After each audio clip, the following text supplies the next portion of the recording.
তখন আল্লাহ রাব্বুল আলামিন ওই হযরত ইব্রাহিম খলিল আলাইহিস সালামকে বললেন, পৃথিবীর 5টা পাহাড় থেকে তুমি পাথর সংগ্রহ করো, এই 5টি পাহাড় থেকে পাথর সংগ্রহ করে আমার এই খানায়ে কাবা নির্মাণ করো। সুবহানাল্লাহ।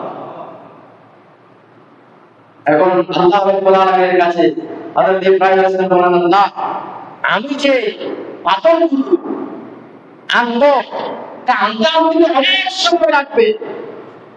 আমরা বাপ ছেলে বিভিন্ন জায়গায় গিয়ে ওই পাহাড়গুলোর নাম উল্লেখ করা হয়েছে কিতাবে। একটি হলো চুনি পাহাড়, ওই চুনি পাহাড় থেকে পাথর এনে আমার এই খানায়ে কাবার জন্য তুমি রেডি করো। আরেকটা হলো লেবনান পাহাড়, আরেকটা হলো জুন্দি পাহাড়, আরেকটা হলো তুর পাহাড়, আরেকটা হলো হেরা পর্বতের পাহাড়ের কথা। সুবহানাল্লাহ। এই 5টি পাথর দিয়ে আমার ঘর তুমি নির্মাণ করবে।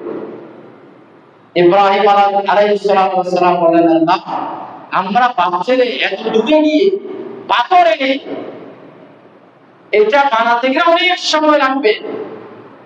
তখন আল্লাহ রাব্বুল আলামিন বলেন, হে আমার বলে তোমাদের কষ্ট করতে হবে না, তোমরা যেখানে দাঁড়িয়ে আছো সেখানে দাঁড়াও, পাথরগুলো অটোমেটিকলি উড়ে উড়ে তোমাদের কাছে চলে আসবে। আপনারা বলুন সুবহানাল্লাহ। আল্লাহ যদি চান সম্ভব কিনা? সম্ভব।